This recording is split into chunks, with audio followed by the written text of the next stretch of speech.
Good afternoon. A very good afternoon to our most revered Guruji, Dr. Ashok Kumar Mohanty sir, Dr. Milind Rao sir, Dr. Narendra Gupta sir, Dr. Mahesh Chandra sir, हमारे most senior and respected mentor doctor Manoj Jaiswal sir, हमारे respected and senior mentor doctor Dalip Jani sir, doctor M B Mahadik sir, doctor S Anand sir, doctor Shashikant Shinde sir और हमारे सभी respected IHF family members. तो जैसा कि आप सभी को पता है, हमारे जो मोस्ट रेवर्ड गुरुजी हैं डॉक्टर अशोक कुमार मोहंती सर, कल उनका बरसी था। तो और 26 अप्रैल को राव सर का बरसी है। तो ये जो 6 दिन है, ये हम सभी के लिए उनको अपनी विनम्र श्रद्धांजलि अर्पित करने के लिए, और उन्होंने जो दिया जलाया था उस दिए को जलता रखना है, उस यात्रा को आगे बढ़ाना है और होम्योपैथी की सर्विस में और हमारे जो होम्योपैथ हैं उनको एम्पावर करने में जो भी हम अपनी तरफ से योगदान दे सकते हैं वो हम सबने देना है। और यही हमारे मोस्ट रेवर्ड गुरुजी को सच्ची श्रद्धांजलि है। तो हम उनको हमारी आईएचएफ फैमिली की ओर से श्रद्धांजलि अर्पित करते हुए आज का ये सेशन भी उनको समर्पित करने वाले हैं। तो आज का ये जो सेशन है हमारे most senior and respected mentor doctor Manoj Jaiswal sir उनको अर्पित करने वाले हैं। तो मैं हमारी आईएचएफ फैमिली की ओर से हमारे most senior and respected mentor doctor Manoj Jaiswal sir का वेलकम करता हूँ। Welcome sir, a very good afternoon sir. Very good afternoon, and thank you, Pravinda. Today we are going to pay our gratitude to Rao sir and Dr. Ashok Kumar Mohanty sir, जिन्होंने हमें इस मकाम पर पहुंचाया है कि हम लोग कॉन्फिडेंस के साथ कोई भी केस ले सकते हैं। तो आज उसी सिलसिले में एक जो पखवाड़ा है हम लोगों का, तो उसी सिलसिले में हम लोग के आज के एक कड़ी में मैं एक केस प्रेजेंट करने जा रहा हूं। तो केस आप लोगों ने पढ़ा होगा, मैं एक बार और पढ़ देता हूं। पढ़ा है सभी ने?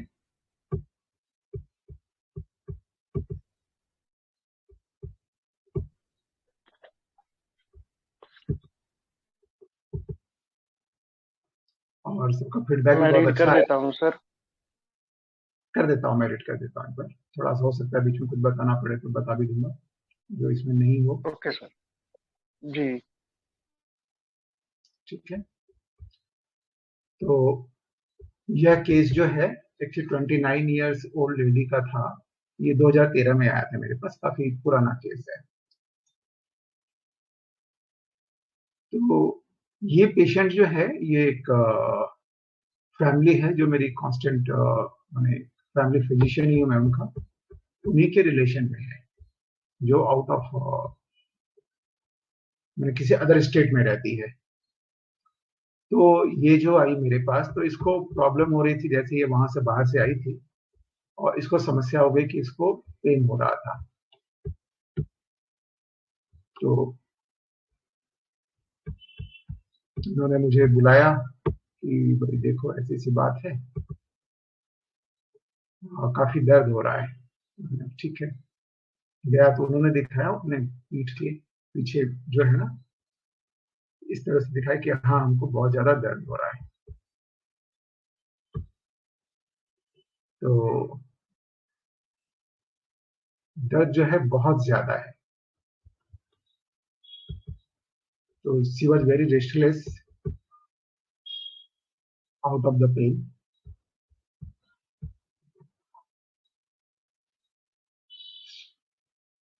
तो 20 दिन से क्या है कि, और इनकी जो प्रॉब्लम क्या थी कि इनको जो है जॉन्डिस हुआ है ऑलरेडी, चल रहा है 20 दिन से, और वो एलोपैथिक दवाइयां ले रही है उसके लिए। तो उनको जो है उन्होंने कहा कि उन दवाइयों को लेने के बाद से ही ये दर्द शुरू हुआ, यानी ये दर्द पहले नहीं था, दवाइयां लिया उसके बाद से इनको ये दर्द चालू हो गया।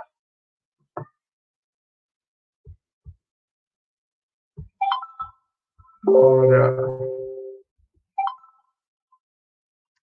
पेन किलर खाने के बाद भी ये जो दर्द इतना तेज है ना, पेन किलर लेने के बाद भी 2-2 घंटे तक दर्द चलता रहता है, उसके बाद जाके कहीं आराम मिलता है। तो फिर मैंने पूछा कि दर्द के कारण से क्या चिंता होती है। तो उन्होंने समझा कि दर्द के कारण से जो है कोई चिंता नहीं होती, इतना दर्द है वो बर्दाश्त हो जाएगा, उसमें कोई चिंता नहीं है।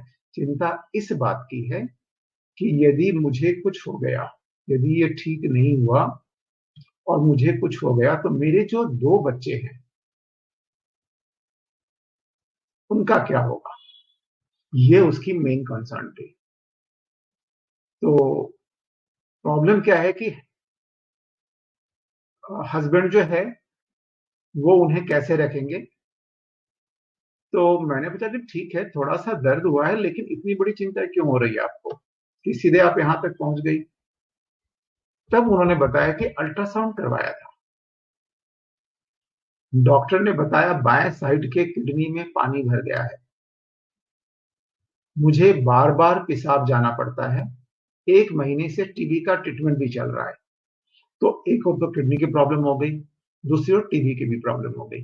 तो दो दो प्रॉब्लम चल रही है और दोनों मेजर प्रॉब्लम उसको लग रहा है। ठीक है।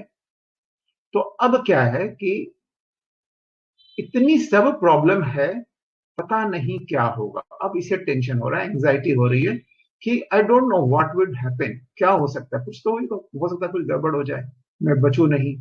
ये उसके दिमाग में चल रहा है। यदि मुझे कुछ हो गया, यानी यदि मैं मर गई, तो बच्चों को कौन पालेगा, वो छोटे छोटे हैं, है ना, उनका फ्यूचर तो गड़बड़ हो जाएगा ना। They are not stable yet, बड़े भी नहीं हुए हैं कि चलो पढ़ाई लिखाई कर दिया, कहीं काम धंधे में लग गए हैं।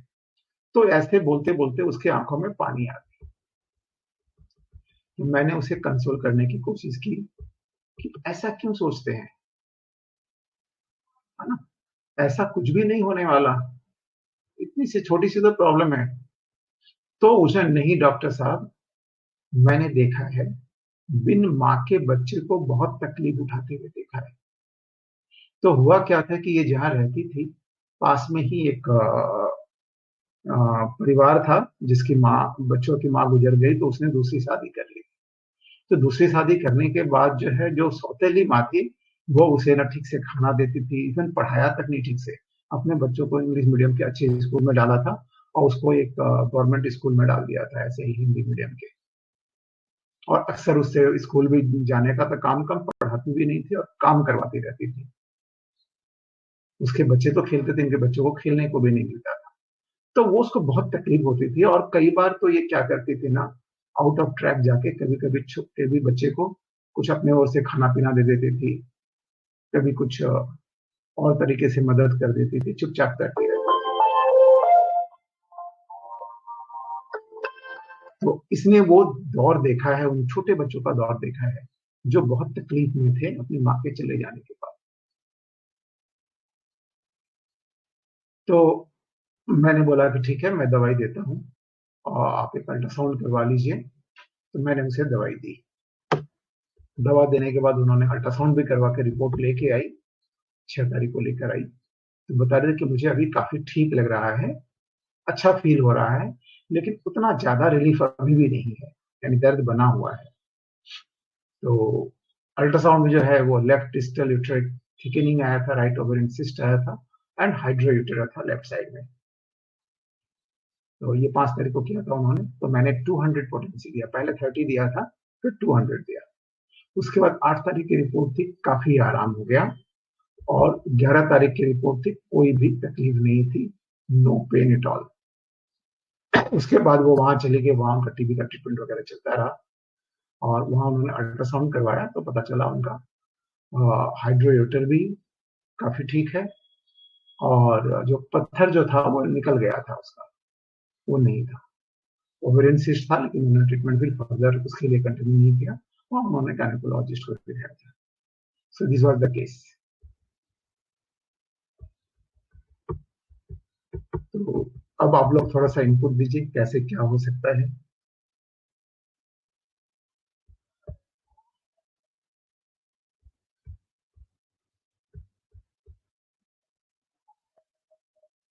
हेलो। और काफी लोग ने सही मेडिसिन तक नहीं, लेकिन रुब्रिक्स वगैरह बहुत सही लिए हैं। हाँ, बोलिए मैम। हाँ, ये जो पेशेंट है उसको वो जॉन्डिस की उसने मेडिसिन ली, तो उसकी वजह से मेडिसिन के बाद उसको वो किडनी में पेन होना चालू हो गया ऐसा उसे लगता है। यस। तो there is an injury being injured ऐसा लिया। और इसको हम्म। जो उसने देखा है कि सौतेली माँ होती है तो बच्चों को तकलीफ झेलनी पड़ती है। अगर मुझे यस। मैं ठीक नहीं हो गई तो बीमारी मेरी बढ़ गई और मेरी मौत हो गई, ऐसा उसका कहना है कि मैं मर जाऊंगी, यस। तो मेरे बच्चों का क्या यस। होगा। बच्चों को वो जैसी सौतेली माँ करती है वैसा ही मेरे हस्बैंड को तो वो निभाना, उसको उनका केयर लेना को नहीं आएगा, तो वो सौतेली माँ लाएंगे, तो मेरे भी बेटे का बच्चों का वैसा ही हाल होगा। ये उसके दिमाग में ज्यादा है। और एंजाइटी चिल्ड्रन बिल्कुल। उसको ज्यादा लग रहा है, और मुझे लगता है कि वो सुपरस्टिशियस है। ऐसा सोच रहे हैं कि मुझे वही हो जाएगा और मर ही जाऊंगी, ऐसा उसको लगता है। आप उसको बता रहे हैं कि उसको कंसोल करे ले कि ऐसा नहीं होगा, तो यस। यही सोच चल रही है कि ऐसा होगा ही ऐसा। तो सुपरस्टिशियस लगी तो मुझे रक्स का फील आया उसमें। Thank you sir. Yes, very nice, बहुत अच्छा।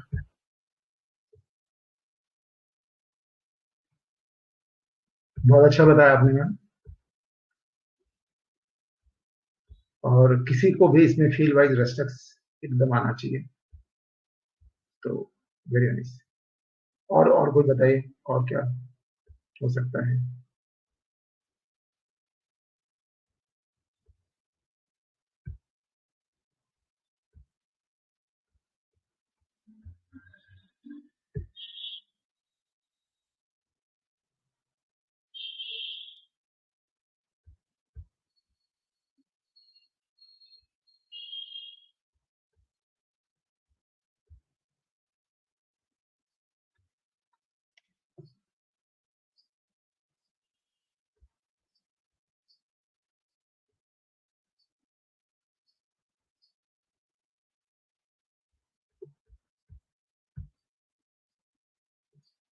हेलो।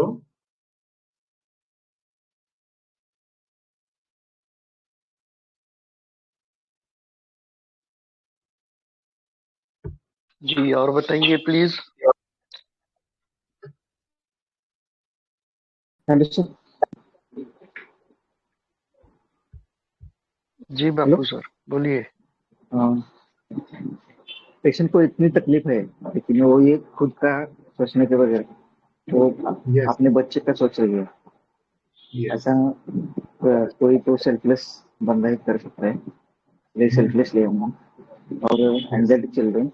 और ऐसा नहीं होगा कि वो बच्चे को उसकी माँ ने ऐसा किया, ये मरेगी कि नहीं ये भी काफी फिक्शन नहीं है।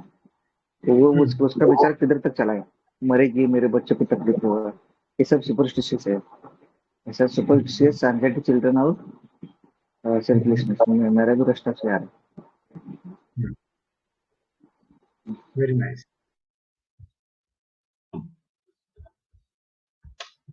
बहुत बढ़िया।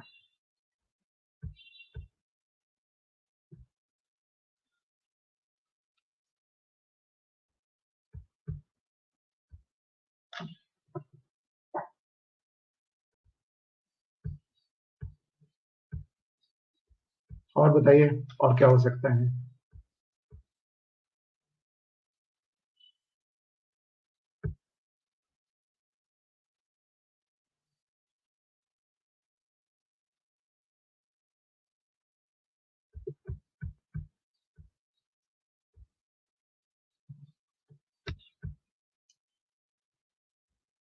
जी ये समझ में बताइए आया प्लीज, सबको? सभी आज एक्टिवली इसमें पार्टिसिपेट आप कीजिए आज फिजिकली। सभी।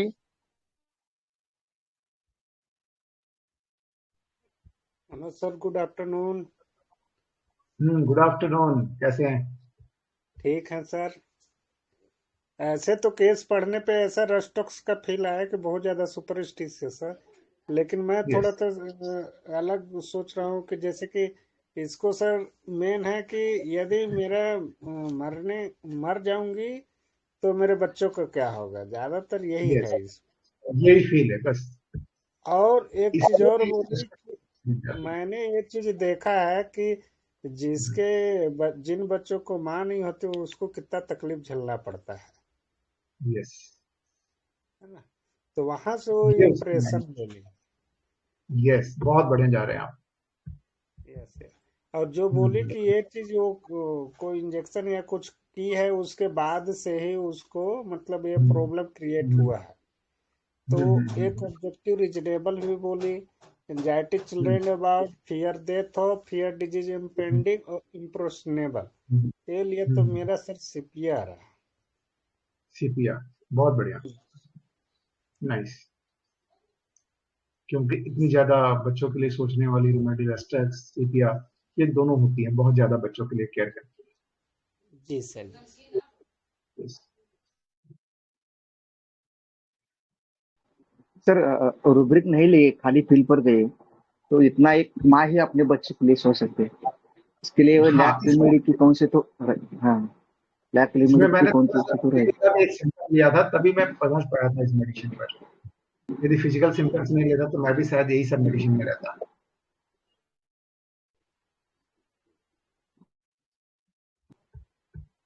फिर लैब डिक्लोरेटम आ सकते हैं माँ के लिए। बढ़िया। इसमें एंजाइटी चिल्ड्रन बहुत पक्का है, उसको नहीं छोड़ सकते। ये एकदम थ्रू एंड थ्रू है, ये पक्का रूब्रिक है।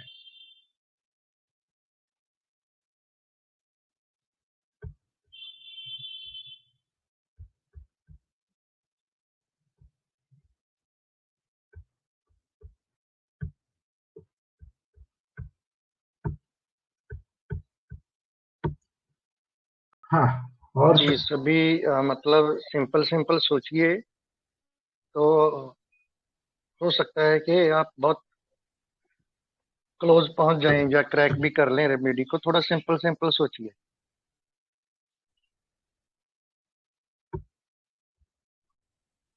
सर ये मैटरनल इंस्टिंक्ट एग्जैजरेट सोच सकते हैं क्या? मैटरनल इंस्टिंक्ट एग्जेजरेट, उसमें क्या होता है ना, मैटरनल इंस्टिंक्ट एग्जेजरेट में क्या होता है कि एक नॉर्मल जो बच्चों का केयर होना चाहिए उससे ज्यादा कहीं केयर करती है, उस तरह का care even she is not a mother. एक मदर में तो अपने आप तो होता ही है, लेकिन अपार्ट फ्रॉम मदर, दो she is not the mother, लेकिन मदर से भी ज्यादा केयर देना, तो वो इंस्टिंक्ट उसमें जो है बहुत ज्यादा एग्जैगरेट हो जाता है। या इवन इन वो मदर भी हो सकता है, लेकिन जरूरत से बहुत ज्यादा सोचना। यहाँ पर इसकी कंडीशन क्या है ना, कि सी, उसके साथ उसके टीबी की ट्रीटमेंट चल रही है और एक किडनी की प्रॉब्लम बता दी, पानी भर गया। तो एक नॉर्मल जो पर्सन है who is not a doctor और बहुत ज्यादा जिसे नहीं मालूम है, उसके मन में एक डर आएगा ना कि मैं तो लगता बचूंगी नहीं, डेथ हो जाएगी मेरी। टीबी तो टीबी था, उसके साथ में किडनी की प्रॉब्लम हो गई, और किडनी की प्रॉब्लम सुनने के साथ में मैक्सिमम लोग घबराते भी है ना। तो उसके मन में एक फियर ऑफ डेथ के थॉट्स आ रहे हैं, उसको लग रहा है कि अब मैं बचूंगी नहीं।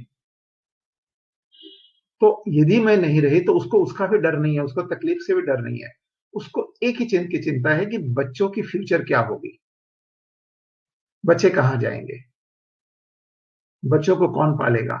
हस्बैंड मान लो शादी कर लिया, दूसरी बीवी ले, वो कैसे रखेगी। तो बच्चे जो हैं अपने पांव पर खड़े हो पाएंगे कि नहीं, बच्चों की जिंदगी कैसी रहेगी, उन्हें दर बदर भटकना ना पड़े, क्योंकि उसने वैसा ही देखा है अपने पड़ोस में। हाँ, उनकी हेल वाली जिंदगी देखी है।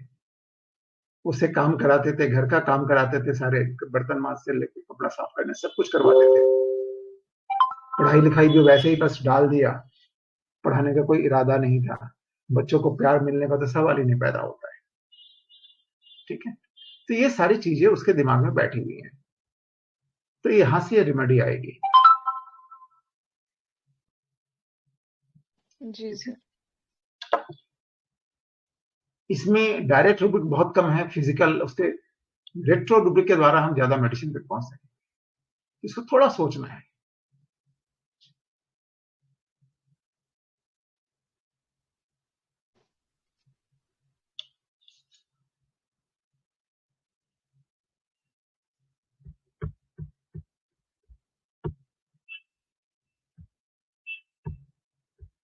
मुझे लगा अब आपका समय कहाँ किस दिशा में जाने से हम सही पकड़ सकेंगे, तो आप इसको देखिए।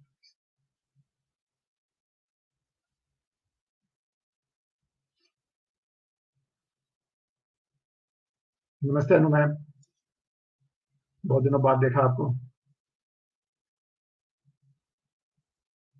नमस्कार सर, कैसे हैं आप?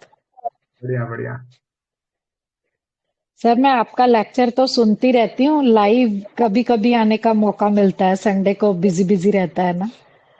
सही बात है, इसीलिए मैंने बहुत दिनों के बाद देखा आपको लाइव।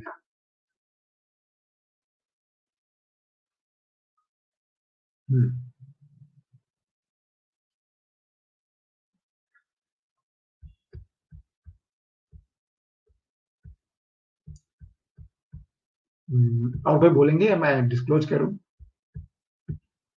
नमस्ते महादेव डी, सर, कैसे हो आप?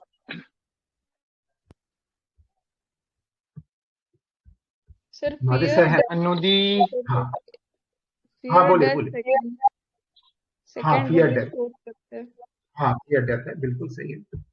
और एंटिसिपेट बहुत ज्यादा कर रही है, एंटिसिपेशन है इसमें हाँ तो हाँ, एंटिसिपेशन जरूर है, लेकिन एंटिसिपेशन में ये रुब्रिक नहीं है,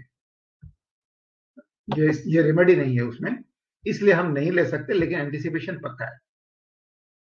लेकिन अभी तक इसमें डाली नहीं गई है रेमेडी, इसलिए हम इसको नहीं ले पा रहे हैं।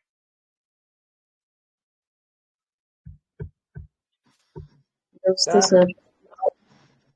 नमस्ते। एसिड बोलिए फॉल रंजीत सर, बोलिए रंजीत सर। हाँ doctor Yogita ma'am, complete. Acid remedies सोच सकते हैं क्या? जैसे एसिड रेमेडी, हाँ जैसे क्यों लगा एसिड क्यों किया? एसिड फॉस या फिर एसिटिक एसिड क्लोज है, एसिड ग्रुप क्लोज है इसमें, इसकी फील हिसाब से देखा जाए तो एसिड की ग्रीफ भी है इसमें, फियर भी है, एंजाइटी भी है, बहुत ज्यादा है। राइट राइट, वही वही। तो बहुत करीब चल रहा है।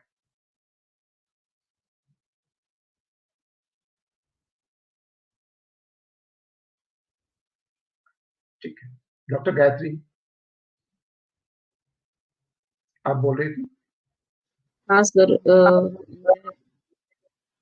वैसे तो काफी रूब्रिक्स आए हैं जो मुझे भी लग रहा था वो अपने उसमें दो तीन जो मुझे थोड़ा सा लगा, उसके दिमाग में इम्प्रेशन बैठा हुआ है कि पड़ोस के बच्चे, पड़ोस में देखा उसने, तो वहां पर वो बोल रही है कि मैं कभी कभी बच्चे को कुछ हेल्प कर देती हूँ, इसलिए मैंने उसके साथ जनरस टू लिया है कि वो उस बच्चे को हेल्प कर देती थी, और इम्प्रेशनेबल तो है ही, और सुपरस्टिशियस भी लिया है कि उसके मन में जो इतने विचार आ रहे हैं जिसका कुछ अभी हाथ पर नहीं है, निश्चित कुछ है नहीं।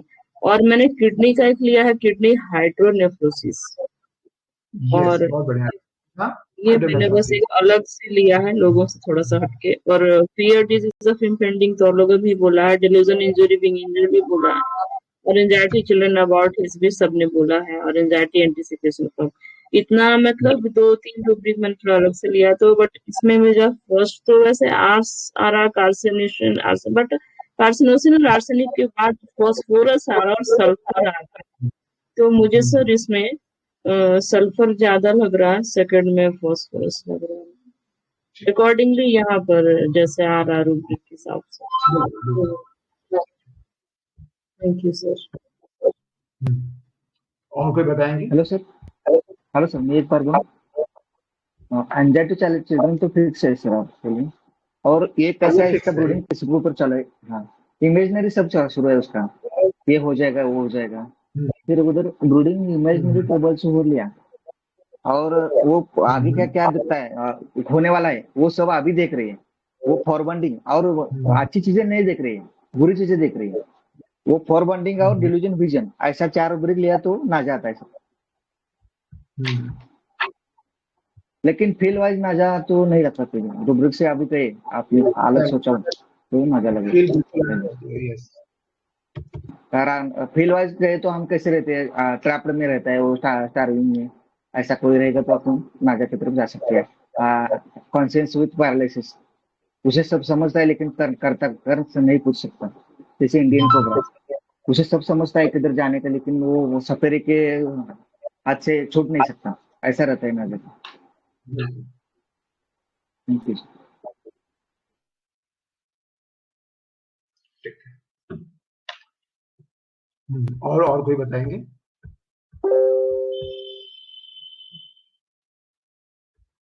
तो मैं डिस्क्लोज करूं? अभी तक रेमेडी फ्लोर पर आई नहीं, लेकिन जिसकी भी आप लोग एनालिसिस बिल्कुल सही है, क्योंकि ये सारी बातें मेरे दिमाग में भी चल रही थी। इस मैंने फिजिकल लेके एक बहुत कम रेमेडी पर गया था, वहां से मैं मेडिसिन सिलेक्शन हुई थी। कर दो जिसको। हाँ बोले। हाँ डॉक्टर बाबू साहब, आप एकदम सारे क्रैक करते हैं। आप बताइए, आपको क्या, आपकी क्या रेमेडी आ रही है? डिस्कस कर दो बोला सर, अभी क्या, अभी नहीं सोच सकता। अच्छा अच्छा, ठीक है, बहुत बढ़िया। नहीं, आपकी थिंकिंग बहुत अच्छी होती है। तो इसको आप डिस्क्लोज करते हैं। यदि और कोई बोलने वाले हैं तो बताइए, 2 मिनट।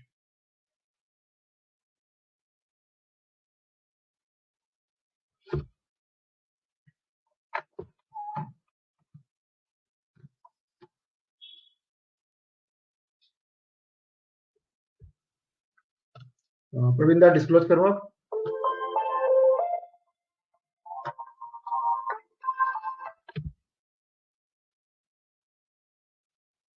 जी तो सर। इस केस में, हाँ, यस सर। तो इस केस में जो है ना, एक जो कंफर्म रूब्रिक था वो है एंजाइटी चिल्ड्रन अबाउट, ये बिल्कुल कंफर्म।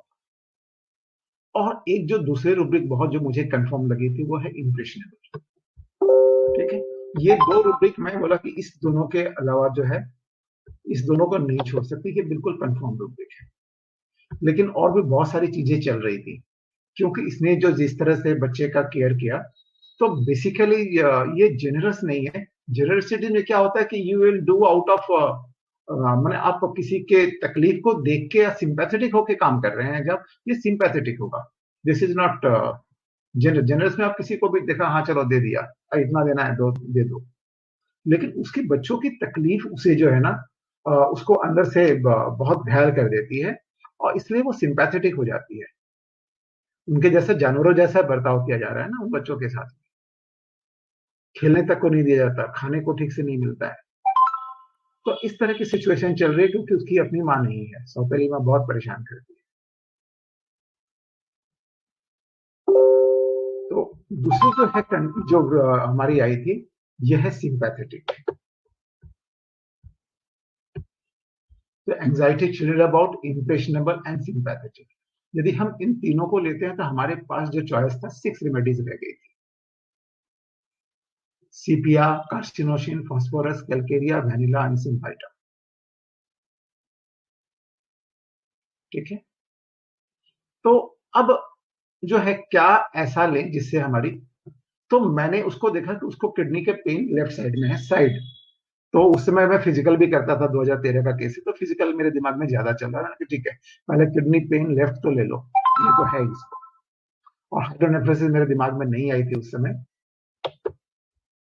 बहुत अच्छा पकड़ा कि ये भी हम ले सकते हैं। तो उस समय 2 मेडिसिन हमारे पास आ गई, सिम्फाइटम एंड वेनिला।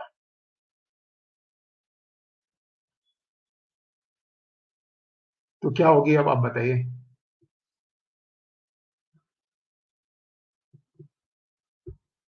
सर सिम्फैटम। ठीक है, वेनिला आइस एल्बम शाम पेयर आणि वरी लोड होने वाली। क्यों सिम्फाइटम क्यों होगा, वेनिला क्यों नहीं होगा? सिम्फैटम इसलिए होगा सर क्योंकि ब्रेक डाउन होने का डर है कि कहीं टूट न जाए, हमारी फैमिली बिखर जाएगी। यस, बहुत बढ़िया, मतलब ये स्टेबिलिटी डिजायर है। उसको स्टेबिलिटी की चिंता है कि बच्चे स्टेबल नहीं रहेंगे। बहुत बढ़िया। तो इसके बाद क्या होगा कि यदि वो चली गई तो उसके बच्चों का अस्तित्व ही खत्म हो जाएगा। वेनिला और ये दोनों बहुत क्लोज चल रहे थे उस समय। वेनिला के बारे में भी मुझे बहुत अच्छा आइडिया नहीं था, प्रिस्क्रिप्शन करता था मैं वेनिला, लेकिन उतना डेप्थ अभी भी नहीं आया था उस समय, है ना। तो फिर मैंने सोचा कि और क्या हो सकता है जिसके द्वारा हम निकाल सकते हैं। तो ये दोनों रूब्रिक्स, सारे रूब्रिक्स में पास पास चल रहे थे। फियर हैपन समथिंग विल, कि कुछ घटना घट जाएगी, वहां भी वैनिला और सिम्फाइटम दोनों पास पास चल रहे थे। तो मुझे जो लगा कि इसको जो है फिक्र है बच्चे की, कि यदि ये नहीं रही तो बच्चे स्टेबल नहीं हो पाएंगे, है ना। ये ज्यादा उसको टेंशन लग रहा है। और अभी उसके अंदर जो थॉट्स चल रहे हैं, जो दिमाग में जो बातें चल रही हैं, ये डिसएग्रेबल थॉट्स चल रहे हैं। तो इसको मैंने सिम्फाइटम दिया था, वैनिला रखा था, यदि फायदा नहीं हुआ तो वैनिला के बारे में सोचा। That was my second choice. तो एक और रूब्रिक है जो बहुत क्लोज जाती है, इम्प्रेशनेबल, अनप्लीजेंटली इम्प्रेस्ड बाय एवरीथिंग। बहुत ज्यादा इस केस में क्लोज नहीं है, लेकिन कोई भी चीजों का इंप्रेशन उसका गलत ही पड़ता है, ठीक है। तो उस केस में उसके पास वैसा ही इंप्रेशन पड़ा था कि यार इस बच्चों का ऐसा है तो सब कुछ साथ ही ऐसा ही होगा, सारी माँ ही गलत होगी, सौतेली माँ तो अच्छी होती नहीं है, तो फिर बच्चों का क्या होगा, उसके फ्यूचर की सोच रही है। एंड डेल्यूजन नोबडी बीइंग्स, तो नोबडी का मतलब क्या होता है कि जिसका कोई इन्फ्लुएंस नहीं है, जिसका कोई अस्तित्व नहीं है। तो यदि वो नहीं रहे तो उसके बिना बच्चों का भी कोई अस्तित्व नहीं रहेगा। They will be nobody being. यहाँ हम इसको रेट्रो में हम देखेंगे इसको। तो उसकी जो फील यही हो रही थी कि बच्चे को कौन पूछेगा, बच्चे को तो कोई पूछने वाला नहीं रहेगा, वो तो बेसहारा हो जाएंगे, उनकी स्टेबिलिटी बिखर जाएगी, और उसकी स्टेबिलिटी चाहती है वो, इसलिए वो ठीक होना चाहती है। ठीक नहीं हुआ तो ये कंडीशन आ जाएगी। सो इस केस में मैंने सिम्फाइटम दिया था इस केस को। तो इसमें अभी कोई क्वेश्चन है? मैंने तो सिम्फाइटम की थोड़ी सी जर्नी में जाऊं।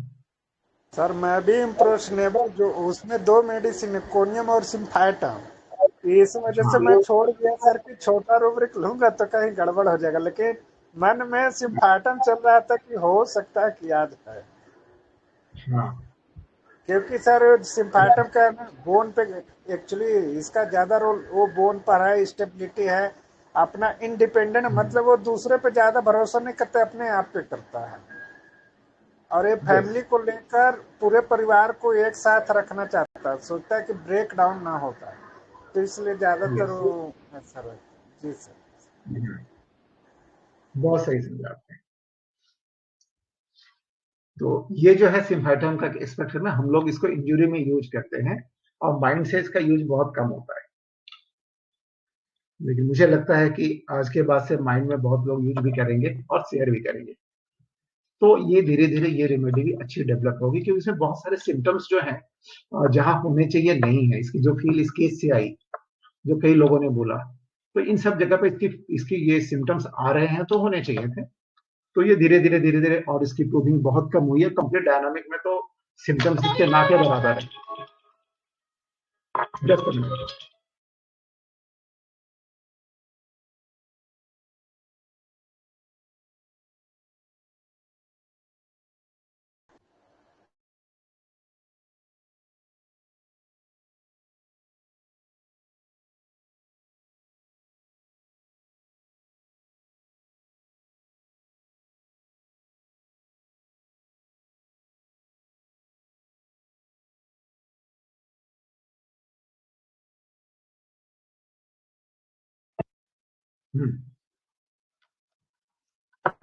तो अब इसको थोड़ा समझने की कोशिश करते हैं। एक छोटी सी जर्नी है, कुछ मैंने लिखी है, और इसके अलावा एक दूसरे डॉक्टर ने भी उनके सिम्फाइटम के बारे में बहुत अच्छी बताई है, जो मेरी जर्नी से मिलती जुलती है। तो मैं अपनी छोटी सी जर्नी बनाने की कोशिश की है, जो बता देता हूँ आपको, फिर थोड़ा उनको भी पढ़ेंगे। तो नॉर्मली ये जो है डैम प्लेसेस में उगता है ना, और इसके अंदर एक अल्कलॉइड होता है, पायरोलाइजाडाइन, जो एक टॉक्सिक कंपाउंड है। तो ये जो है ये लिवर टॉक्सिसिटी इसके साथ ज्यादा होती है। इवन यदि बाहर से भी किसी कटे फटे जगह पर लग जाए तो भी इसका टॉक्सिक इफेक्ट बॉडी पे बहुत ज्यादा होता है, इसलिए कई जगह पर इसको बैन भी कर दिया गया, इसकी मेडिसिन को भी बैन कर दिया गया था, जहां कई बार किसी किसी ये मिल लेते थे।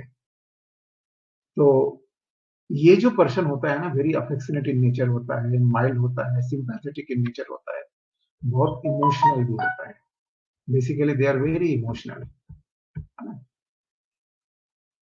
तो और इतने ज्यादा इमोशनल होते हैं ना, जहां से हम सिम्फाइटम को पकड़ सकते हैं। बहुत बार ये पेशेंट बोलते हैं और हम मिस कर जाते हैं,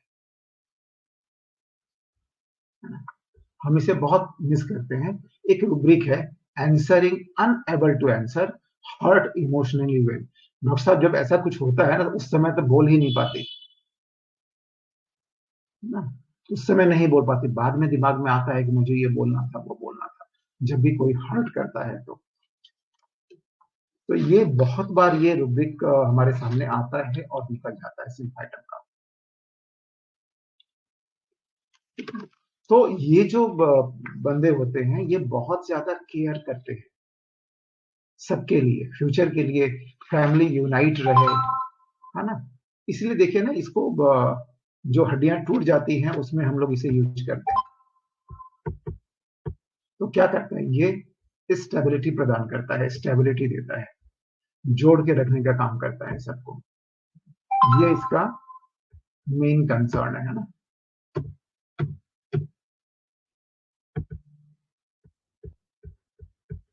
तो इसके अंदर जो है ना, तो बहुत ज्यादा केयरफुल भी रहते हैं, कॉन्फिडेंट भी रहते हैं, लेकिन जब पैथोलॉजिकल कंडीशन शुरू हो जाती है तो ये थोड़ा सा इनका कॉन्फिडेंस कम हो जाता है।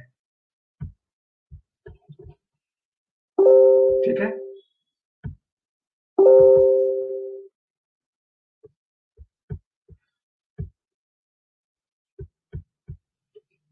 तो हमारे पास कई रुब्रिक हैं इसके, कि ये जो है ना, इसको ऐसा लगता है कि कोई इसको बिलोंग नहीं करता, है ना। Nobody belongs to him, arms do not belongs to her, है ना। तो आर्म्स क्या होते हैं, जैसे हमारे जो फैमिली मेंबर्स है ना, हम लोग जब एक साथ होते हैं तो हमारे पास एक मजबूती रहती है, ठीक है। जब हम अलग अलग हो जाते हैं तो वो, या जब वो हमारा साथ नहीं देता है, तब हम कमजोर पड़ जाते हैं। तो ये arms do not belongs, delusion born in the world he was newly, एकदम नए वर्ल्ड में जो है ये है, जहां पर डिस्टर्ब हो रहा है, यहाँ ऐसे नए वर्ल्ड में है जहां पर एकदम कोई भी, सभी अपरिचित है, किसी के साथ जान पहचान नहीं है, इस तरह की एक फील ये देते हैं सिम्फाइटम, कि उनको ऐसा लगता है कि वो अभी बड़े नहीं हुए, उसी they are still like a child, they are not grown up even now. लोग उन पर उनका मजाक उड़ाते हैं, हंसी उड़ाते हैं। जो legs do not belongs to, पाँव क्या करते हैं, आपको आगे ले जाने का काम करते हैं, वॉकिंग जो है हम पाँव के द्वारा आगे बढ़ते हैं, लेकिन वो भी अपना साथ छोड़ देते हैं, ना। एक गाना भी है बहुत अच्छा, बाद में सुनाएंगे इसके ऊपर, गर कदम ही साथ ना दे तो मुसाफिर क्या करे। तो इसके साथ वही है कि कोई साथ ही देने वाला नहीं है, तो ये बहुत हेल्पलेस कंडीशन में चला जाता है, करे तो क्या करे, नोबडी इज, जो है ना, कोई उसके साथ नहीं है, delusion nobody, delusion nobody be, delusion new everything is new, delusion separated he is separated from the world, है ना। जिसको यूनाइट रखने की कोशिश कर रहा था, जोड़ के रखने की कोशिश कर रहा था, वो बिखर गया है और वो सेपरेट हो गया है। तो ये सारे रूब्रिक्स जो ये बताते हैं, उसकी लोनलीनेस को बताते हैं, वो कितना अकेलापन महसूस करता है, उसको कितनी केयर की जरूरत है ना, क्योंकि वो भी बच्चा है, he is still a child, वो अभी स्टेबल नहीं हुआ, उसकी स्टेबिलिटी चाहिए, और आप उसका साथ छोड़ देंगे तो कैसे खड़ा होगा, कैसे आगे बढ़ेगा, ये उसके दिमाग में चलता रहता है, या ये उसकी जरूरत भी होती है ना।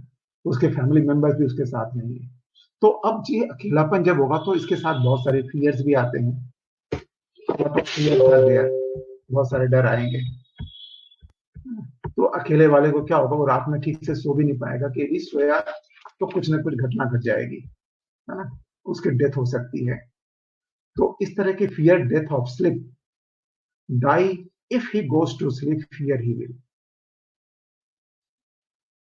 अकेला है, पाँव साथ नहीं दे रहा, लेग्स डू नॉट बिलोंग, तो फियर फॉलिंग आएगा, fear falling of walking by, क्योंकि लेग्स जो है वो साथ नहीं दे रहे हैं, they do not belong to him, तो गिरने का डर बना रहता है। यानी हम यदि आगे बढ़ने की कोशिश करते हैं मेटाफोरिकली लाइफ में कहीं कुछ, तो यदि हमारा सपोर्ट नहीं हो, हम स्टेबल नहीं होते हैं, तो हर्ट हो जाएंगे, गिर जाएंगे। तो injury being injured of, fear hurt of being, fear happen something will, है ना। तो अल्टीमेटली क्या होता है, जब हाथ पांव काम नहीं देते हैं तो क्या होगा, fear unfit for work of becoming unfit, वो काम करने के लायक नहीं रह जाएगा। और जो अनफिट होता है उसे क्या करते हैं, छाट देते हैं, अलग कर देते हैं, सेपरेट कर देते हैं, है ना। तो ये जो बंदा है बहुत अकेलापन महसूस करने लगता है, आइसोलेशन सेंसेशन में चला जाता है ना, forsaken feeling, isolation sensation, helpless feeling.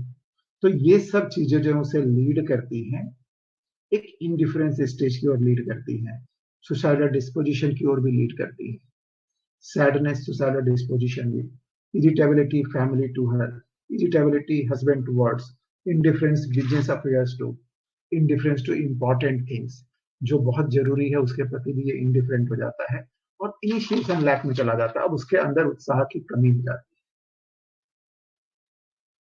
है। लेकिन हम लोगों के इसके अंदर जो है दूसरे इसके अलावा भी रुब्रिक भी है, जबकि ये बहुत जब ये काफी दमदार होता है तो इसकी कंडीशन बिल्कुल अलग होती है।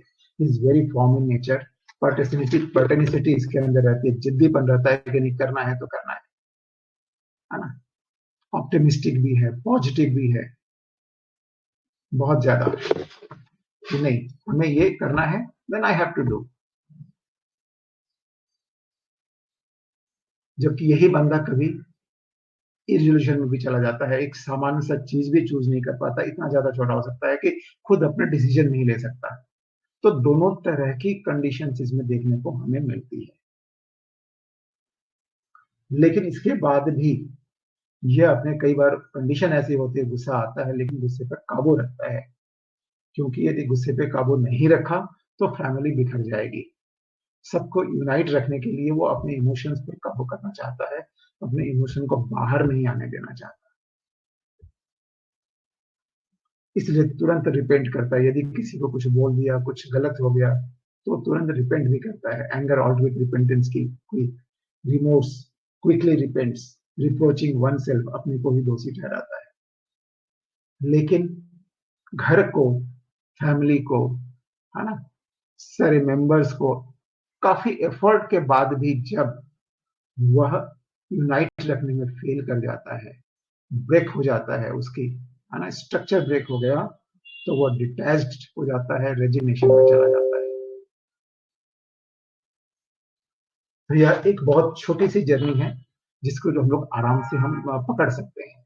और इसके पास इसकी म्यूजिक का भी है कि इसको जो म्यूजिक देखिए इसमें हर तरह के हैं, म्यूजिक चेंजेबल में है, म्यूजिक एग्रावेशन में है, म्यूजिक एमेल में है ना।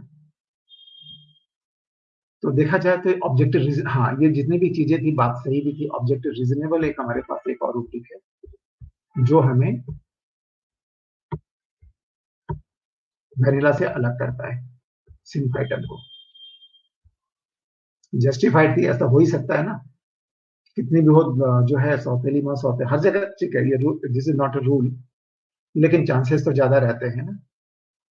तो ऑब्जेक्टिव रीजनेबल जो है वो वेनिला में नहीं है, जबकि सिम्फाइटम में है, जहां से हम इस रेमेडी को, सिम्फाइटम को वेनिला से अलग कर सकते हैं।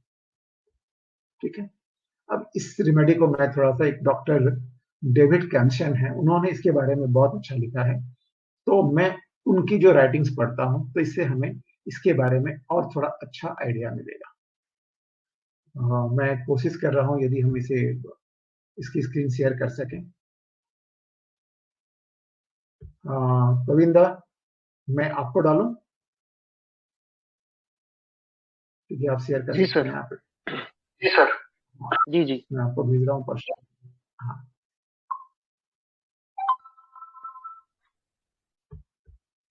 यहाँ से थोड़ी दिक्कत हो रही है शेयर करने में, किसी कारण से ऑफ हो जा रहा है। कोई बात नहीं सर, मैं कर देता हेलो हेलो सर। हेलो हाँ हेलो। सर, इसमें कलर रेड डिजायर फॉर का क्या मतलब है? कलर रेड डिजायर फॉर नहीं मालूम मुझे भी, इसको भी इवेलुएट करना पड़ेगा, धीरे धीरे हो जाएगा।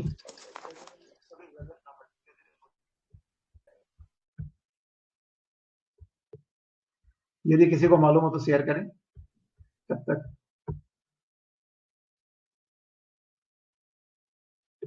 अभी तक तो यूज नहीं किया सर, लेकिन रेड को तो सिंबल दिया जाता है डेंजर से, खतरा से, है ना? खतरे का तो भी ये सिंबल है और जी हाँ, लव का भी सिंबल है, लाली होठों की लालियां भी होती है ना। देखिए सर, एक कनेक्टिव टिश्यू में सबसे हार्ड कनेक्टिव है सर, कहा जाता है ना कि सबसे ब्लड जो हार्ड है है। वो तो और ये क्या होता है ना सर, जो यदि हम रेड को सिम्पाटम, जी जी, हाँ हाँ बोलिए। तो तो ये क्या होता है ना कि बॉडी को एक स्ट्रक्चर देने का वो काम करता है सिम्फाटम, जैसे बोन को कहा जाता है कि एक स्ट्रक्चर देता है।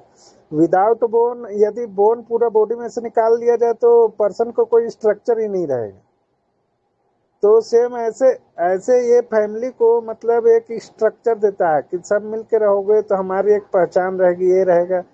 इसी वजह से कहा जाता है कि जब डिटेच होता है ना, तो आप बोले ना कि रेजिग्नेशन कर देता है, हालात के सामने अपने आप को सरेंडर कर देता, मेरे से अब नहीं होगा भाई, इतना फिर इसको सुसाइडल डिस्पोजिशन में चला जाता है, सैडनेस में। सर मेरे ख्याल से सर रेड कलर ना एक लव और आपस में एक वो दर्शाता है, ब्लड और जैसे रिलेशन रेड भी कलर का बोल ब्लड सकते होता है हैं। तो ब्लड रिलेशन भी बोल सकते हैं। तो सिम्फाइटम जोड़ के रखने का काम करता है, तो एक तरह से ब्लड रिलेशन होता है, लव, ये सब की बहुत चाहत बढ़िया उसमें बोला रहती आपने। है। यस, इस वजह से ये रेड कलर होगा, सर क्योंकि ब्राइट जोड़ के रेड रखने में, वाली चीज है। हाँ, रेड कलर में ये हो सकता है ब्राइटनेस इसमें। होती है ना सर, हो ब्राइटनेस सकता है। In the life. ये सब एक्चुअली प्रिस्क्राइबिंग रूप भी कम होते हैं, ये हाँ, अंडरस्टैंडिंग रूप भी कम होते हैं। कलर्स अपन लोग ने बहुत कम यूज किए हैं अब, मतलब आई मीन मैंने तो सुना ही नहीं अभी तक कलर्स वाले रुब्रिक किसी ने यूज किए हैं। हाँ बहुत कम, क्योंकि इसमें बहुत कंफ्यूजन होता है। यूजुअली नॉर्मली इसे जल्दी से यूज नहीं करता, I am sure about that. जी से एक आध बार रेट्रो में मिल गया तो मिल गया। हाँ, कई कलर, एक ही कलर के कई मेटाफोरिकल मीनिंग होते हैं, तो इसलिए हम लोग इसे समझाने के लिए तो ठीक है, लेकिन प्रिस्क्राइबिंग रूब्रिक इसको मैं बहुत कम बनाता हूँ। कुछ कुछ कलर लिए हैं मैंने, लेकिन वो फॉर अंडरस्टैंडिंग पर्पस। मेरे ख्याल से मेडिसिन का अंडरस्टैंडिंग के लिए ये बस है, ये काफी। सर बॉडी के चक्र के भी कलर्स होते हैं ना अलग अलग? हाँ, उसके बारे में मुझे नहीं मालूम, गौतम दवे जी को बहुत अच्छा मालूम है इसके बारे में, इस पर उन्होंने पूरा शोध किया हुआ है। हाँ, अभी स्क्रीन तो आ रहा है लेकिन वो खुला नहीं है।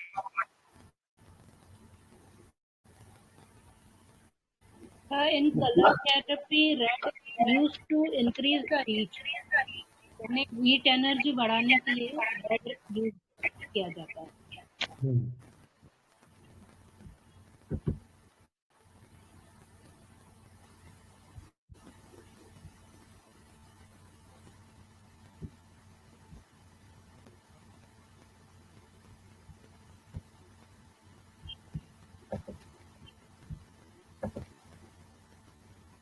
ठीक है प्रवीण, मैं पढ़ता हूँ, शायद वो नहीं आ रहा किसी टाइम रेड से। कलर डिजायर्स मैं पढ़ देता पैशंस हूँ। भी है सर, चलिए। Desire passion love.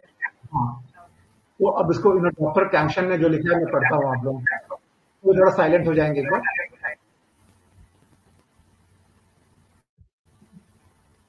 तो इन्होंने इसके बारे में बहुत अच्छा लिखा है।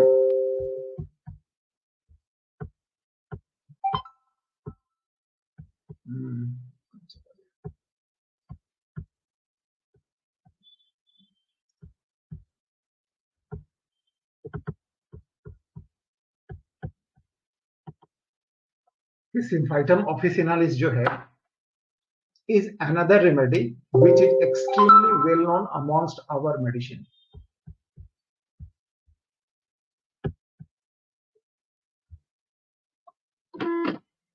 But for an extremely narrow number of situations.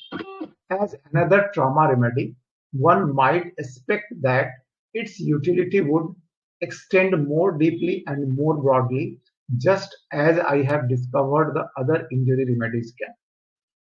What I found particularly interesting about Symphytum was that its main first aid use directly ties into its mental state. This was similar to discovery I made examining the rubrics of Lidum, where the wounds turn cold and is aggravated by warmth, reflecting the emotional coldness of the patient, which rejects all human warmth. और यहाँ ठीक इसका उल्टा है.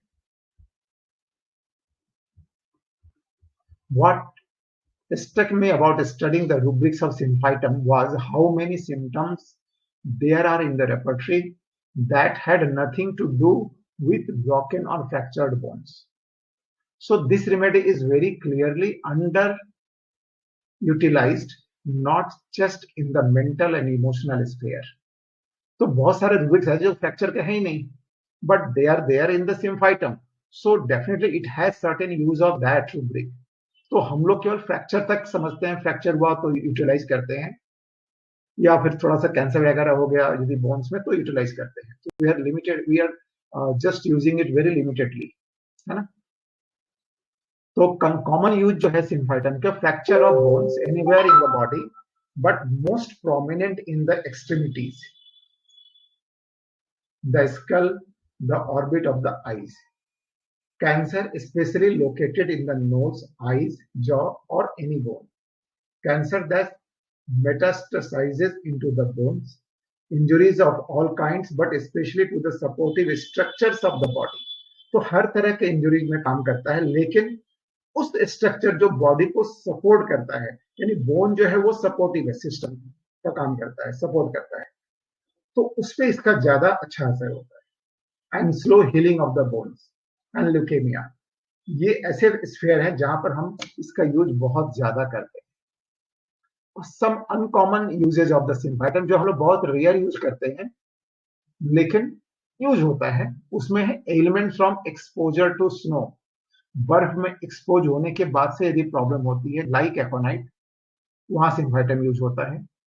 Vision problem, swimming of letters, letters ऐसे लगते हैं जैसे स्विम कर रहे हैं, वहां ये बहुत अच्छा काम करता है. और एक है इंजरी ऑफ द आईज में भी बहुत अच्छा काम करता है. IC coldness of the nose, नाक ऐसा लगता है जैसे एकदम बर्फ जैसे ठंडे हो गए हैं. Icy coldness of the hands, feet, sole, सब ये जो है बर्फ की तरह ठंडे हो जाते हैं. Acute sensitivity in perfumes, sensitivity to the smell of tobacco. Teeth seems sharp and hurts. The sides of the tongue, बहुत बार जो है ना वो जीभ काट देते हैं, जीभ कट जाती है. Frequently leaking the lips, bar bar lips को ऐसे करते रहते हैं. This is the symptom of symphytum. Sensation of coldness in the throat aggravated by inspiration. Nausea from the smell of meat like colchicum. Stomach pain from nuts, a strong keynote of Cilicia. Constant clearing of the larynx while talking. बहुत से लोग ऐसे करते रहते हैं ना. Symphytum is one of the very nice remedy. Violent heart palpitation, as if heart would beat right through the chest. Pains felt in old fractures of the bones, burning pains in the bones of the feet. Restlessness of the legs standing still, stiffness of the extremities emulated by motion. The main mental rubrics of Symphytum, जो बहुत ज्यादा value रखते हैं, 3 value रखने वाले rubrics को मैंने discuss किया है, कि elements from reversal of Fortune. तो अब जो है फॉर्च्यून जहां रिवर्स हो जाएगा, जिसमें मेन रेमेडी वैनिला भी है, और ये वैनिला और सिम्फाइटम बहुत क्लोज चलते हैं. सेंसोरियस, want of self confidence, fear something will happen, grief silent, irresolution in acts, in choosing things about triple, छोटी छोटी चीजों में भी डिसीजन नहीं ले सकता, जो मैंने थोड़ी देर पहले बताया था. Irritability about trifles, quarrelsome, sadness, desire for stability, यहाँ पर symphytum अकेला है, and loss of willpower. This correction of the rubrics when put together and compared to the other remedies may resemble like lycopodium, carcinosin, or natrum silicatum. The single most important rubric is in that list is desire for stability. तो stability को थोड़ा समझते हैं कि what is stability. It is the strength of stand form to endure to come back to your original condition after being disturbed. It is resistance to change, calmness without ups and downs, well thought out decision. Instability is a loss of resistance which can result in catastrophic failure. What other rubrics support this as a core of the feature of this state. तो इसकी stability में क्या है कि when you are stable तो छोटी मोटी घटनाएं भी आपको हिला नहीं सकती. जैसे बिजनेस स्टेबल बिजनेस है तो क्या होता है, थोड़ा बहुत लॉस लग भी गया तो कोई फर्क नहीं पड़ता है ना, कोई फर्क पड़ता है क्या उसमें, चल जाता है, चलो हो गया, यहां से नहीं तो उधर से मैनेज हो जाएगा, 2-4 दिन में कंप्लीट हो जाएगा. लेकिन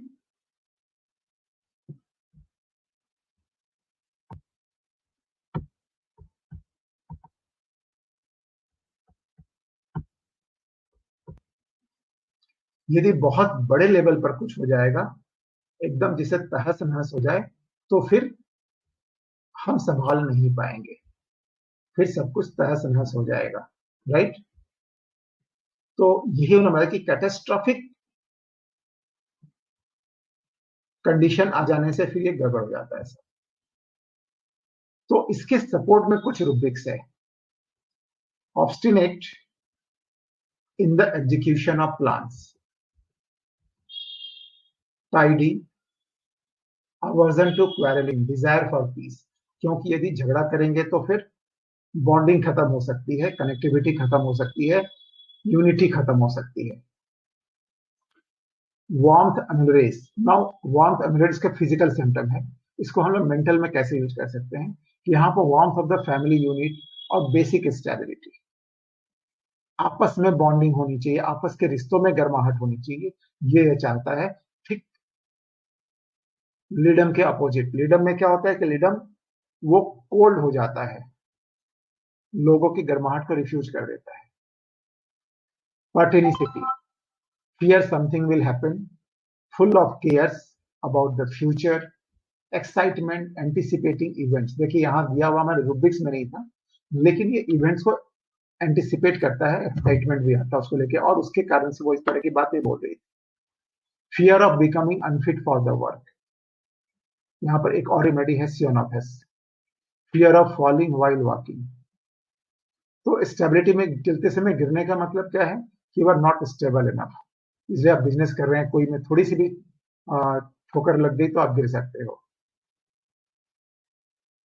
जैसे बहुत लोग होते हैं ना, बहुत ज्यादा लोन लेकर इंटरेस्ट लेके काम करने पे सोचते हैं बहुत बड़ा बिजनेस कर लेंगे, लेकिन फिर जब नहीं हो पाता है, उसमें थोड़ा सा भी कहीं से कुछ ब्लो आ जाए तो वो बिल्कुल जीरो पे आ जाते हैं. तो what are the bones for in the body, किस लिए होते हैं? स्टेबिलिटी के लिए होते हैं ना. तो ये बोन्स के फ्रैक्चर में काम करता है. Fracture of the skull, slow repair of the broken skull, cancer of the bone, fracture in extremities, pains as if broken, as if sprained, as if dislocated, and slow repair of the bones. तो symphytum appear in the repertory around the issue of stability. ये stability के आसपास घूमता रहता है. And there is very important rubric in the elements from section which connects well to this core theme. Rubric found in elements from represents a high level of sensitivity to a particular issue, event, or situation, and it is the sensitivity so strong that it can create significant symptoms or disease or changes in the man. This is the sensitivity. Element from reverse of fortune, fortune from the reverse of, ये हमारे पास एक rubric है. ये बहुत important है in case of symphytum. अब इस case में जो केस में भी आप देखिए कि यदि उसकी डेथ हो जाती है तो बच्चे की फॉर्चून क्या होगी, एकदम उलट जाएगी जैसे पड़ोस के बच्चों का हुआ था। क्लियर? उनकी फॉर्चून खत्म हो जाएगी, they will land in the misfortune, एकदम पूरा रिवर्स हो जाएगा, अप से डाउन में चले जाएंगे। So this is a phenomena where prosperous areas become poor और पुअर एरियाज बिकम प्रॉस्पेरस। इन्होंने लिखा है लेकिन मैं ऊपर वाले को ही ज्यादा पढ़ूंगा कि प्रॉस्पेरस एरियाज बिकम पुअर, जो बहुत एकदम हाई लेवल पे चल रहे थे, अचानक से एकदम सब कुछ बिक गया, घर द्वार बिक गया और वो सड़क पे आ गए, है ना, अर्श से फर्श पर आ जाना। So symphytum would be the main consideration alongside vanilla in such cases. This shift has happened not through the fault of the person, but because of where they live, through events out of their control. कुछ ऐसी घटनाएं घट गई जो उनके control के बाहर में था। जैसे जॉइंट फैमिली थी, सभी बहुत अच्छा चल रहे थे, अचानक पिताजी ने क्या किया, सबको प्रॉपर्टी बांट दी और जिसने सारा किया उसे एकदम खाली कर दिया। तो जो सबको पाल रहा था, सबके खर्चे उठा रहा था, उसके अपने ही खर्चे की अब प्रॉब्लम्स आ गई, सारे कुछ उन्होंने खत्म कर दिया, उसको नए सिरे से फिर से शुरू करना पड़ रहा है, तो फॉर्चून रिवर्स हो गया, है ना। So it is possible to create a wave of other connections here, establishing the picture of kind of experience of symphytum patient. The fear happens something will, the desire for stability and strong grief in the remedy. This fear of bad luck, so to speak, could easily create the intense irresolution, the inability to make even simple decision. अब वो छोटी छोटी decision लेने में भी डरता है, कहीं गिर न जाए, फियर ऑफ फॉलिंग का डर बना रहता है, कहीं डिसीजन उल्टा पड़ गया तो एकदम खत्म हो जाएंगे, कुछ भी नहीं बचेगा। सो विल पावर का भी लॉस चला जाता है, उनकी कॉन्फिडेंस खत्म हो जाते हैं। It could be result in a desire to fight, quarreling, protesting, inability to support injustice, throwing things at the person like causticum, and the sort of reaction those who lose everything have towards those who have ended up benefiting from that change in the fortune. तो अब उनके Fortune में बहुत बड़ा change आ सकता है, ऐसी एक कंडीशन हो जाती है ना। जस्ट अ मिनट, यहां तक सबको समझ में आ रहा है? कोई दिक्कत?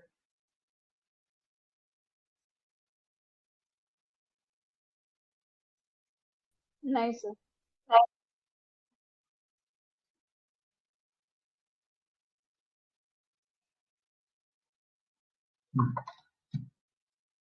So symphytum is highly sensitive to the loss of lifestyle they had to having been rich and then becoming poor.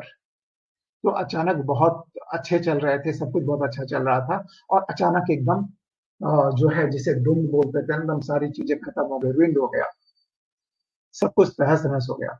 What they want are for things to remain the same, to be stable.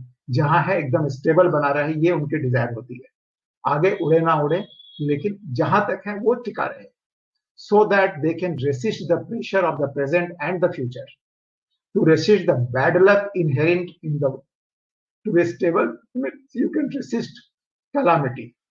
कोई अचानक से कोई तूफान भी आ जाए, कोई problem भी आ जाए, तो ऐसी बिल्डिंग बनाना है जो गिरे नहीं, तूफान के जो है धक्के को सह सके। A positive attitude to attract good luck can be one compensation for someone who fears their luck going sour.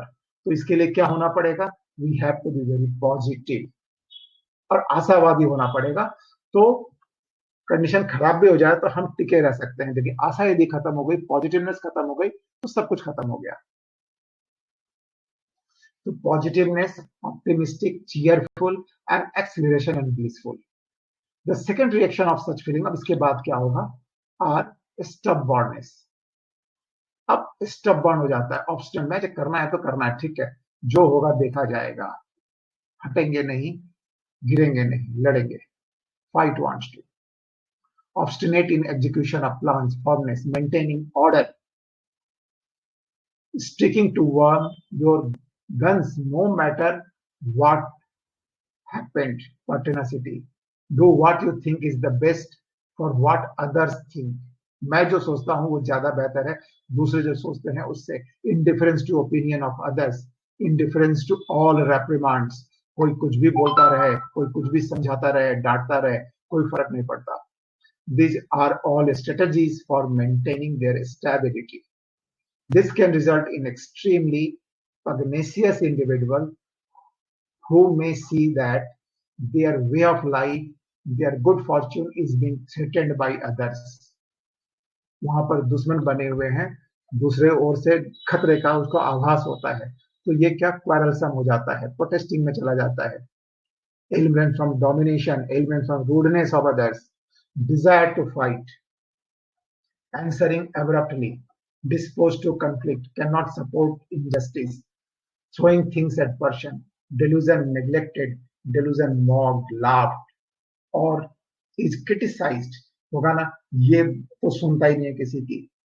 हाँ, ये बहुत दिखा रहा है, बहुत बड़ा कुछ कर लेगा, तीर मार लेगा, देखते हैं क्या कर लेगा. तो इस तरह की हंसी भी उड़ाते हैं ऐसे जिद्दी लोगों के लोग, क्योंकि उन्हें लगता है कि ये जो सोच रहा है, ये जो कर रहा है, ये पॉसिबल ही नहीं है. So I found this an interesting collection of rubrics who one thinks about the interaction in our society between the haves and have-nots, protest and claims of justice, throwing things, the rights in various cities of the world over the uneven distribution of wealth and power. सबको समान नहीं मिला है, किसी को बहुत गरीब मिली है तो कोई बहुत ज्यादा अमीर बना है. ये राइट्स चलता रहता है. Those who lose everything and becoming dispossessed, or who feel the wealth of society is shifting away from them to others, can react against this injustice. तो बहुत से यहाँ कॉस्टिकम की फील आ रही है, रिबेलियन की फील आ रही है, एनार्किस्ट की फील आ रही है ना. I did not find rubrics to suggest the kind of violence you would find in a Sea of Mercurius patient. लेकिन यह वायलेंस वाली बहुत ज्यादा कोई रुब्रिक नहीं है. Anarchist disposition to become a criminal without remorse. Instead, you find someone who tends to hold their feelings within. वो अपने अंदर अपनी फीलिंग को रखता है, बाहर नहीं निकालता है. Silent grief, unable to answer when hurt emotionally. इसीलिए वो आंसर नहीं देता है, नहीं जवाब देता है. Stress is the main remedy, and there are some similarities between these two remedies also. Brooding over one's condition, अपने कंडीशन को लेके ब्रूड करता है. Desire to remain in bed, अपने बेड पे पड़े रहो जहां है, अभी ये स्टेबल है, अभी इसको हिलने नहीं देना है, बाद में देखेंगे. Timidity about appearing in public, yielding disposition, and taciturn in company. On the other hand, ये एक साइड हो गया. एक साइड देखिए एकदम कितना अपोजिट है. ठीक इसका उल्टा भी आपको मिलेगा इन केस ऑफ सिम्फाइटन, जो मैंने बहुत छोटे से में बताया था.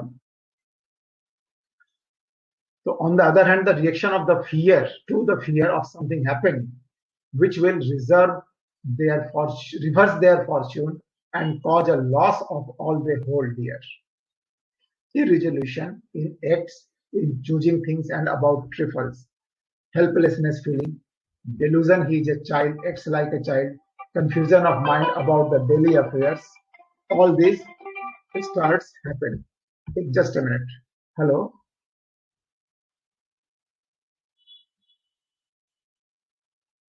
हाँ ठीक है, दे दीजिए अभी, और मुझे 7 बजे फोन कीजिएगा. ठीक है, 7 बजे के पहले दीजिएगा. ठीक है.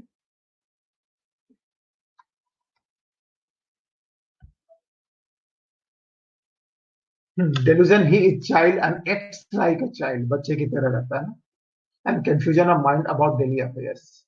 So this sensitivity to the losing the good life, the stable environment they enjoy, can result in a loss of stability within themselves. उसके अपने अंदर की stability भी खत्म हो जाती है. कि जब आदमी सब कुछ खो देता है तो बहुत कम लोग हैं जो फर्म रह सकते हैं. तो दोनों तरह की कंडीशन मिलेगी. They cannot make decision even small things for fear of upsetting the apple cart. Irresolution even about trifles, है ना? Everything they do, every choice they make might have negative consequences. ये एक डर सा बैठ जाता है. So remorse quickly repents, remorse about trifles, delusion he has neglected his duty, delusion he has done wrong, reproaching oneself.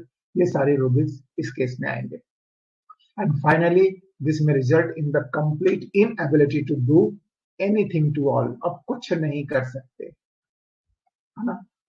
Loss of willpower, lack of initiative, helplessness, and delusion he child acts like a child. अब वो बच्चा बन गया है. अब उसके बाद जैसे क्या बच्चे जैसे बोलते हैं ना, क्या बच्चे जैसी बातें कर रहे हो, क्यों नहीं कर पाओगे? लेकिन उसको लगता ही नहीं कि उसके अंदर वो ताकत बची है कि उस चीज को वापस होल्ड कर सके. This is the loss of willpower. Now, what is willpower? The ability to control your own thoughts and the way you behave. And excess of willpower can result in obstinate aspect mentioned earlier. दोनों हो सकता है. And deficiency in willpower results in the loss of stability, the ability to resist efforts to change you. Stability and willpower are two important connected concepts for symphytum. तो हमें क्या rubric मिलेंगे इसके साथ? We may even see some severe dissociated states जो मिलेंगे. Delusion arms and legs do not belong to her. Delusion newly born in the world. Delusion everything is new. Delusion he is nobody. उसका कोई influence ही नहीं रह गया है. And lastly, an interesting peculiarity of the remedy which I have not been to connect through my museum of symptoms in a strong sensitive music like Tarantula, Netrum Carvarum. इसमें बताया था मैंने cheerful from the music. फिर music aggravates में भी है, music ameliorates में भी है, music aversion में भी है, music desire में भी है ना? And suicidal music from में भी है. And one seems to hear still music in the ears, coffea की तरह वहां भी है. And generates aggravation from the music में है. तो इसका मैंने आंसर दिया है, मैं आपको थोड़ी देर बता रहा हूँ. मैंने अभी जस्ट उनको आंसर लिखा था, तो मेरी जो ओपिनियन थी वो बताएंगे आपको. एक बार इसको कंप्लीट करते हैं. तो symphytum has always been used extensively for problems with the main source of our physical stability, the bones. The mental state reflects this well-established affinity, showing a person who desires stability above all else and suffering greatly from any loss of status quo. माने जिस status में, जैसे कुछ लोग बोलते हैं doctor साहब खराब और नहीं होना चाहिए, जहां है वो मेंटेन रहना चाहिए कम से कम. ये जो मेंटेन करने वाली बात है ना, ये स्टेबिलिटी डिजायर है कि मुझे यहाँ तक तो स्टेबल रखना ही पड़ेगा आपको. उसके बाद चलो ठीक है आप आगे बढ़ते हैं तो ठीक है, लेकिन इसके नीचे गिरना नहीं चाहिए. They resist changes, stick to their ways, fear anything happening which could reverse their fortune despite their positive attitude and stubborn dedication to their own way of doing things. वो काफी स्टबर्न होने के बाद भी जो है, जब कुछ ऐसा होता है, जब फॉर्च्यून रिवर्स हो जाता है ना, तो we have a person so afraid of losing what they have. जो है वो खत्म नहीं होना चाहिए, वो बना रहना चाहिए. That they become unable to make the smallest decision, eventually loss the power of resist any changes at all, becoming helpless victim of the bad luck. तो ये उन्होंने लिखा था. मैंने एक आंसर दिया है उनके उस क्वेश्चन का जो म्यूजिक में देख पा रहे हैं, तो देखिए मनोज जायसवाल बोल के होगा वहां पर कि मैंने लिखा wonderful picture of symphytum is drawn by you. I have also learn the symphytum almost in the same way. ये एक्चुअली आज ही मैंने देखा था, 4-5 दिन पहले इसका प्रिपरेशन किया था मैंने, तो अचानक आज देखा कि इसके उन्होंने लिखा है, बहुत अच्छा लिखा है. So that's why I read all this things to you, कि आप लोग भी इसको सीखें और इसको यूज कर सकें. तो रिगार्डिंग म्यूजिक जो मैंने बोला है, regarding music one loves stable, माने अब क्या होता है, one loves stable life when the one has the stable life is gifted with happiness, है ना. तो ये म्यूजिक लव्स कब करते हैं? When the life is gifted with the happiness and wealth. जब हमारे पास खुशियां होती हैं, वेल्थ होते हैं, हमें म्यूजिक बहुत अच्छा लगता है ना. लेकिन when we are in the bad mood or कुछ अनहोनी हो गई है, when some miserable things happen, when they are upset due to an up and downs of the life, it will land your mood in more bad mood, or it can be like sprinkling pepper on your wounds. घाव लगी है, आप music सुना रहे हैं तो वो और ज्यादा एग्रावेट करेगा, मूड को और खराब कर देगा. So this was my interpretation regarding the different type of rubrics of the music. 8 different stage, अलग अलग स्टेज में अलग अलग आएगा. जब हमारे मूड बहुत अच्छे रहते हैं, हमारे पास सब कुछ रहता है, तो हमें म्यूजिक अच्छा लगेगा. जब हमारे पास अच्छा नहीं रहता तो म्यूजिक अवर्जन में जाएगा. जब बहुत खराब कंडीशन है, अब किसी के घर में किसी के डेथ होगा, आप उसे म्यूजिक सुनाओ तो वो तो आपका मूड बिगाड़ देगा, फिर म्यूजिक का नाम भुला देगा. तो ये सिचुएशंस होती हैं जिसके कारण से डिफरेंट तरह के रुब्रिक्स हमें मिलेंगे सिम्फाइटम में. So this was all about the symphytum from my side, and thanks to doctor David Campson. इन्होंने बहुत अच्छा एक अंडरस्टैंडिंग दी है सिम्फाइटम के बारे में. तो I think all of you have enjoyed this well. बहुत अच्छा लगा होगा आपको. Any questions are there?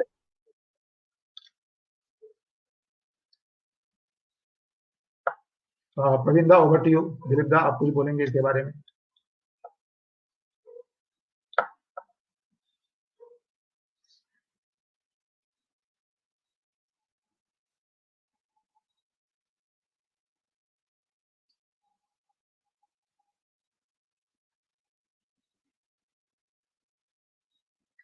सभी लगता है मेस्मराइज हो गए हैं प्रवीण दा. बहुत अच्छा रहा सर, बहुत अच्छा अंडरस्टैंडिंग. सर बुक का नाम क्या बताया आपने?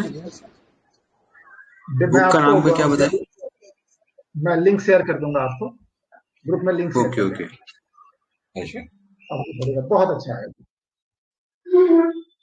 तो एक्चुअली जैसा मैंने सोचा था उससे मिलता ही है, सेम थिंग है. तो उनका रिटर्न था, बहुत अच्छे तरह से लिखा हुआ था, तो मैंने प्रेजेंट किया इसीलिए उनकी ओर से.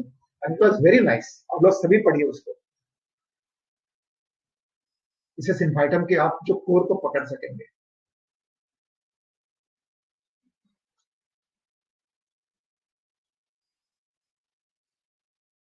जी सर, बहुत अच्छा रहा. लेकिन आज एकदम अलग, एकदम ड्रग पिक्चर बता दिया आज आपने सर. मजा आ गया. Thank you. खैर ये ड्रग पिक्चर के लिए आप डॉक्टर डेविड कैम्पसन को धन्यवाद दीजिए. उन्होंने बहुत अच्छा लिखा था. मैंने तो बहुत शॉर्ट में बताया था, छोटा सा, लेकिन छोटा बहुत जल्दी याद रहता है.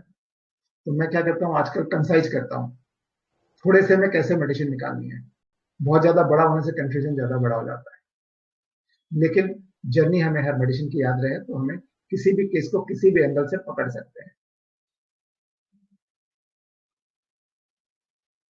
प्रवीण दा, दिलीप दा, हैं आप लोग? Yes sir. जी सर.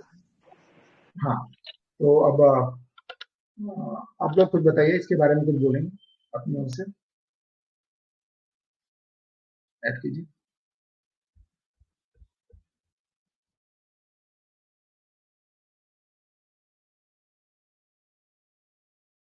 जी सर, मैंने एक ही केस में अभी तक सिम्फाइटम दिया है. उसको आंखों में कुछ प्रॉब्लम हो रही थी, आई साइट थोड़ा वीक लग रहा था कुछ, और विजन की कुछ दिक्कत थी, और उसको मतलब बोला गया था कि आपको चश्मा लगाना पड़ेगा.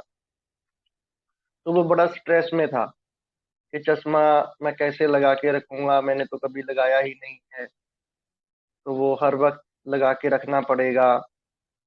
बड़ा मतलब स्ट्रेस में था वो. तो मैंने उसको सिम्फाइटम दिया था, तो बहुत ब्यूटीफुली उसकी ये प्रॉब्लम रिकवर हुई थी. और वो खुद भी बहुत मतलब हैरान था कि इतना बढ़िया रिजल्ट होम्योपैथी से कैसे मिल सकता है. तो हो सकता है कि ये जो रेमेडी है आईज के ऊपर भी इसका अच्छा खासा इम्पैक्ट हो. आंखों में जब चोट लगती है ना, सिम्फाइटम बहुत यूज करते हैं आईज इंजरी में. जी जी सर। तो ये आएगा तो इसका अट्रैक्शन है ही। ठीक है, तो प्रवीण मुझे थोड़ा सा कैसे निकलना क्या पड़ेगा। भाव होगा लगा के रखूं? आपको तो 200 से 200।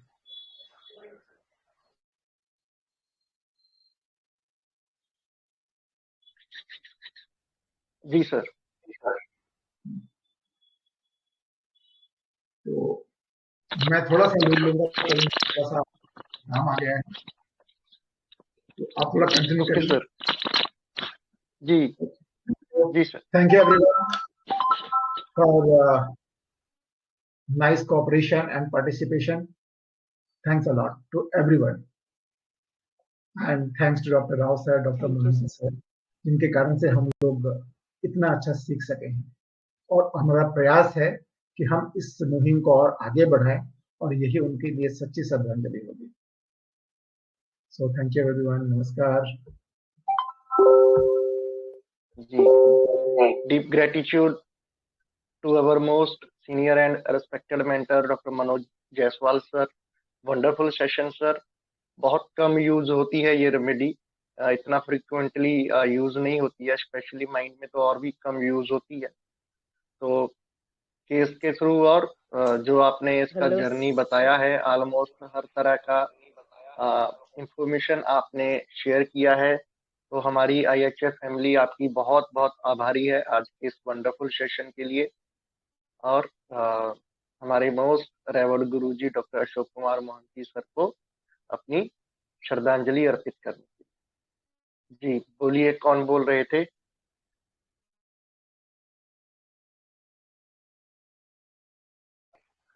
सर, वो चश्मा लगा के कैसे रखूंगा तो रिलेट कैसे किया समझ नहीं आ रहा। सिम्फाइटम क्यों, क्या सोच कर थोड़ा बताएंगे प्लीज?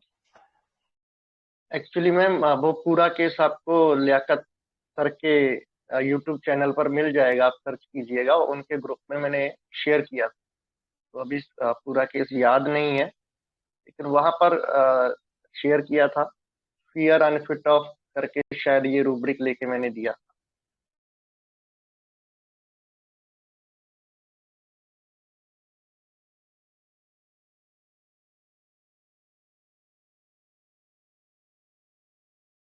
जी और बताइए, किसी का कोई क्वेरी है या कुछ कोई ऐड करना चाहते हैं तो वो भी प्लीज आगे आइए और ऐड कीजिए।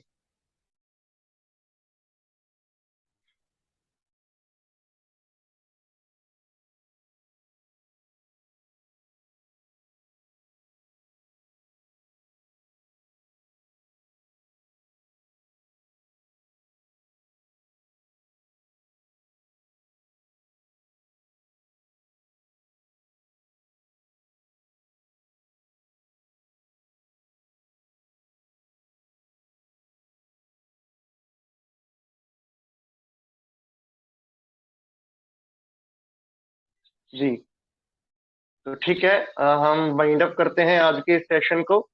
आप लोगों को मेरी एक हम्बल रिक्वेस्ट है कि प्लीज आप लोग पार्टिसिपेट थोड़ा अपना पार्टिसिपेशन बढ़ाइए। इस तरह से इतना कम पार्टिसिपेशन थोड़ा रखेंगे तो वो सही नहीं है। तो इसी उम्मीद के साथ हम आज की इस VC को यहीं पर वाइंड अप करते हैं। हाँ बोलिए पूजा मैम, आप कुछ बोल रहे हैं?